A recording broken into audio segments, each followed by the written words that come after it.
Well, this is a story of two journeys, one made by millions of people who are sold into slavery each year, and the other, a journey of a discovery made by a Hollywood actor and filmmaker.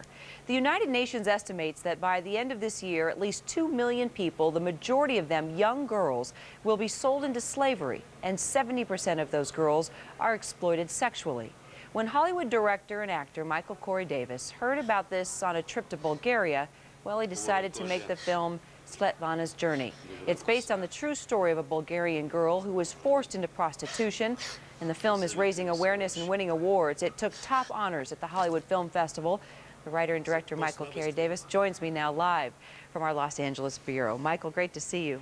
Great to see you too. Thank you so much. Oh, it's my pleasure. And I was telling you earlier, just seeing this film, you know, it's tough to watch. It's really tough to watch. And I can't imagine that there you were to do a sci-fi film in Bulgaria, right?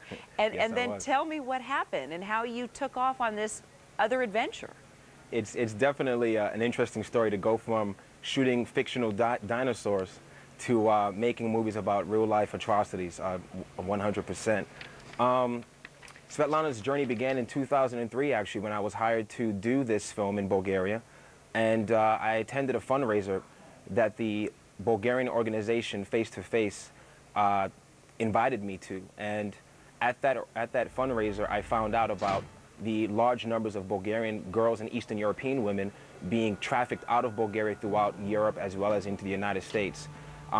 From that point on, I asked them how they could use me to, in some way, shape, or form, help their campaign on spreading awareness. So, and go ahead. No, I'm sorry. I was going to say, so you actually talked with these kids and you heard their story, right? You met these kids. I met about 300 kids during that 3-week period while I was shooting the film. And I returned to Los Angeles in 2004, and the kids that I met were sending me pictures to through my website. I still kept in touch with the Bulgarian organization, and what happened was, that's actually how I found out about Svetlana's story. I found out that she was one of the girls that I met, and there was a newspaper article that detailed her just horrifying story. And I ended up turning it into a film in about 4 hours one night and flew back to Bulgaria with $200 in April of 2004. And I set on a mission to raise corporate sponsorship and to pimp myself out as an actor as much to try to raise money to shoot the film. Wow. Now, you actually showed this film to these kids, whether it was in the orphanages or some of these schools, and my question to you was, but gosh, it's so graphic. It's about rape and about, you know, these awful people just taking these young girls and forcing them into this. But you said, look, they went through it. They experienced this. So for them, was it a sense of freedom just to meet you and hear from you, look, you don't have to do this anymore. There are other, you don't listen to these men that are trying to talk you into this. Most definitely. I find that a lot of these young kids in Bulgaria, as well as even here in the States, they're not used to male figures speaking to them in the way that the organization asked me to. They're not used to repetitive behaviors. Like, I showed up to the orphanages, talked with them, and when I returned the next day, they were so impressed and surprised. So once they saw that I was willing to see them on a more consistent basis, they opened up to me and they listened to me, and that was the most important thing. And yeah, some of the kids really were not that horrified to see what happened. If in fact, many of them knew about it, and many of them even told me stories about pimps in that neighborhood, in those regions, trying to get at them. Gosh. And this is not only in Bulgaria. You know, keep in mind, this is all over the world. Well, in this scene right now that we're looking at is the man who paid thousands of dollars for Svetlana, the young girl that you met in real life. Tell me, in the film, she ends up becoming pregnant and actually commits suicide. But in real life, she survives that attempted suicide, right? What happened to her? What is she doing now? From what I understand, she's in Child Protective Services. I have no more dealings with her. The Bulgarian organization does, but I'm not allowed to really disclose any more information than that. Wow. I do want to touch on something, being that you raised the topic.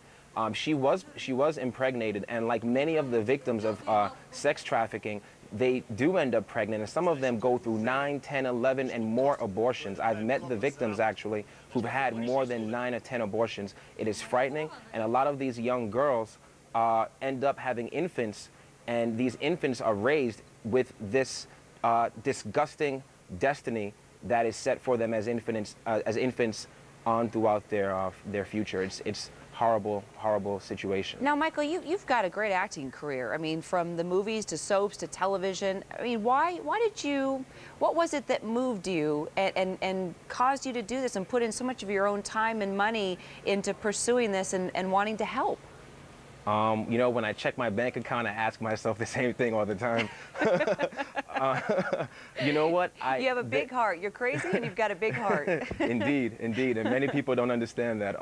But you know, I met the victims, and I've been meeting people here in the United States, subject matter experts and law enforcement who are working towards stopping this, and they have the same attitude. You know, the thing is, I'm an artist, and as an artist, I have the responsibility and the call of duty to bring to light through media and through entertainment what I see is going on that's hurting people, especially the young kids of today, because they will be the adults of tomorrow, and they're the ones who are going to have to make the difference. So, as I had mentors growing up, and it's my way of paying back, you know, to the number of adults in my family who helped me growing up. So, well, if you want to get involved, you can go to face2face.bg to find out about this organization that you got involved with to help these kids. Most definitely. And how do folks get your film? How can they see it? How can they get their hands on it?